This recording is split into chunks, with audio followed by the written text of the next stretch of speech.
Morning. നമുക്ക് ഇന്നൊരു സംഭാരം ഉണ്ടാക്കിയാലോ? സാധാരണ ഉണ്ടാക്കുന്ന രീതിയിലുള്ള സംഭാരമല്ല, പച്ചമാങ്ങയൊക്കെ ചേർത്ത് വ്യത്യസ്തമായൊരു സംഭാരം. എന്തായാലും ചൂട് കാലത്ത് കഴിക്കാൻ പറ്റിയ നല്ലൊരു സംഭാരമാണ്. അപ്പോൾ നമുക്ക് എങ്ങനെയാണ് നമ്മുടെ പച്ചമാങ്ങ സംഭാരം തയ്യാറാക്കുന്നത് നോക്കാം. നമുക്ക് നമ്മുടെ ഇൻഗ്രീഡിയൻസ് നോക്കാം. ഞാനിപ്പോൾ ഒരു മാങ്ങ എടുത്തിട്ടുണ്ട്. മൂവാണ്ടൻ മാങ്ങയാണ്. മൂവാണ്ടൻ മാങ്ങ ആകുമ്പോൾ നന്നായിരിക്കും. ഇല്ലെങ്കിൽ ചെറിയൊരു ചെനച്ചു തുടങ്ങിയ ഏതെങ്കിലും മാങ്ങ എടുക്കാം. പുളിയുള്ള മാങ്ങ വേണ്ട കേട്ടോ. പിന്നെ 2 തണ്ട് കറിവേപ്പില എടുത്തിട്ടുണ്ട്. 2 പീസ് ഇഞ്ചി എടുത്തിട്ടുണ്ട്. കുറച്ച് ഇഞ്ചി കൂടുതൽ വേണം. പിന്നെ ഒരു പച്ചമുളകാണ് എടുത്തിട്ടുള്ളത്. എൻ്റെ കയ്യിലുള്ള പച്ചമുളകിന് എരിവ് കൂടുതലാണ്, അതുകൊണ്ടാണ് ഒരു പച്ചമുളക് എടുത്തിട്ടുള്ളത്. നിങ്ങൾക്ക് നല്ല എരിവ് വേണമെന്നുണ്ടെങ്കിൽ 2 പച്ചമുളക് എടുത്തോളൂ. പിന്നെ നമ്മൾ എടുത്തിരിക്കുന്നത് തൈരാണ്. പിന്നെ കുറച്ച് ഐസ് ക്യൂബ്സും വെള്ളവും വേണം. ആദ്യം നമുക്ക് ഈ മാങ്ങ ഒന്ന് കട്ട് ചെയ്തെടുക്കാം. മാങ്ങയുടെ പുളിക്കനുസരിച്ച് മുഴുവൻ മാങ്ങ വേണമെങ്കിൽ മുഴുവൻ മാങ്ങ എടുക്കാം. പുളി കുറഞ്ഞ മാങ്ങയാണെങ്കിലും മുഴുവൻ എടുക്കാം. പുളിയുള്ള മാങ്ങയാണെങ്കിൽ ഒരു മാങ്ങയുടെ പകുതി എടുത്താലും മതി. മാങ്ങയുടെ തൊലിയൊന്നും കളയണ്ട, നമുക്കൊന്ന് കട്ട് ചെയ്ത് മാത്രം എടുത്താൽ മതി. അപ്പോൾ നമ്മൾ നമ്മുടെ മാങ്ങ കട്ട് ചെയ്തെടുത്തു. ഞാൻ മുഴുവൻ മാങ്ങ എടുത്തിട്ടില്ല, ഒരു മാങ്ങയുടെ 2 സൈഡ് എടുത്തുള്ളൂ കേട്ടോ. നമ്മൾ എടുത്തിരുന്ന മാങ്ങയുടെ 2 സൈഡ് എടുത്തിട്ടുള്ളൂ. പിന്നെ ഇഞ്ചി ഒന്ന് ചെറുതായിട്ട് കട്ട് ചെയ്തെടുത്തിട്ടുണ്ട്. ഇനി നമുക്കൊരു മിക്സിയുടെ ജാർ എടുക്കാം.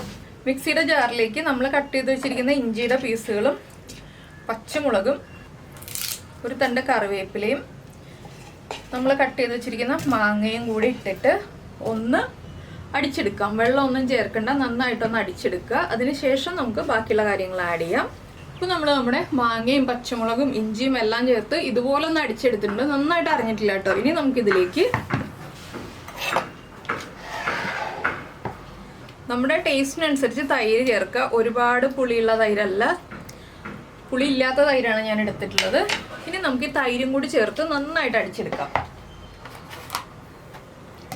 ഇതിലേക്ക് ആവശ്യത്തിന് ഉപ്പും കൂടി ചേർത്ത് കൊടുക്കാം. ഇനി നമുക്ക് അടിച്ചെടുത്ത് ഫൈൻ പേസ്റ്റായിട്ട് അടിച്ചെടുക്കുക. അതിനുശേഷം നിങ്ങൾക്ക് തണുത്ത വെള്ളം വേണമെങ്കിൽ തണുത്ത വെള്ളം ചേർക്കാം, ഇല്ലെങ്കിൽ വെള്ളം ചേർക്കാതെ അടിച്ചെടുത്തിട്ട് ബാക്കിയുള്ള കാര്യങ്ങൾ അപ്പോൾ പറയാം. ഇപ്പോൾ നമ്മൾ തൈരും കൂടി ചേർത്ത് അടിച്ചെടുത്തിട്ടുണ്ട്. ഇതിലേക്ക് നമുക്കിനി ആവശ്യത്തിന് വെള്ളം ചേർക്കുക. നമുക്ക് എത്ര ഗ്ലാസ് ആണോ സംഭാരം വേണ്ടത് അതിനനുസരിച്ച് വെള്ളം ചേർക്കുക. ഞാൻ ഇപ്പോൾ ഒരു 2 ഗ്ലാസ് വെള്ളം ചേർത്തിട്ടുണ്ട്. ഇനി നമുക്കൊന്ന് പൾസ് ചെയ്തെടുക്കാം. ഇപ്പോൾ നമ്മുടെ പച്ചമാങ്ങ സംഭാരം റെഡിയായി വന്നിട്ടുണ്ട്. ഇനി നമുക്ക് ഗ്ലാസ്സിലേക്ക് സെർവ് ചെയ്യാം. അപ്പോൾ തണുത്ത വെള്ളം ഒഴിക്കുന്നില്ല എന്നുണ്ടെങ്കിൽ ഐസ് ക്യൂബ്സ് ഇട്ടാലും മതി. ഞാനിപ്പോൾ ഐസ് ക്യൂബ്സ് ആണ് കേട്ടോ ഇടുന്നത്. ഇത് അരിച്ചിട്ടും കുടിക്കാം, അരിക്കാതെയും കുടിക്കാം. ഞാനിപ്പോൾ അരിക്കാത്ത രീതിയിലാണ് സെർവ് ചെയ്യുന്നത്. ഇതിലേക്ക് നമുക്ക് കുറച്ച് കറിവേപ്പില ഇട്ട് കൊടുക്കാം, ഒരു ഗാർണിഷിങ്ങിന് വേണ്ടി. ഇട്ടില്ലെങ്കിൽ നിർബന്ധമൊന്നുമില്ല, നമ്മൾ കറിവേപ്പില അരച്ചതാണ്.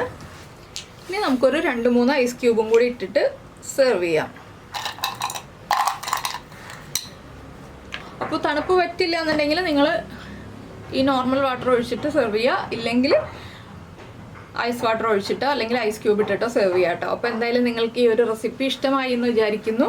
ഇഷ്ടമായി എന്നുണ്ടെങ്കിൽ ഒന്ന് ലൈക്ക് ചെയ്യാനും ഷെയർ ചെയ്യാനും അതുപോലെ കമൻറ്റ് ചെയ്യാനും മറന്നുമില്ലല്ലോ. പിന്നെ നമ്മുടെ ചാനൽ ആദ്യമായിട്ട് കാണുകയാണെങ്കിൽ നമ്മുടെ വീഡിയോ പ്രസൻറ്റ് ചെയ്യുന്ന രീതിയൊക്കെ ഇഷ്ടമായി എന്നുണ്ടെങ്കിൽ നമ്മുടെ ചാനലൊന്ന് സബ്സ്ക്രൈബ് ചെയ്ത് സപ്പോർട്ട് ചെയ്യണേ. അപ്പോൾ നമുക്ക് നമ്മുടെ അടുത്തൊരു വീഡിയോയുമായിട്ട് അടുത്ത ദിവസം വീണ്ടും കാണാം.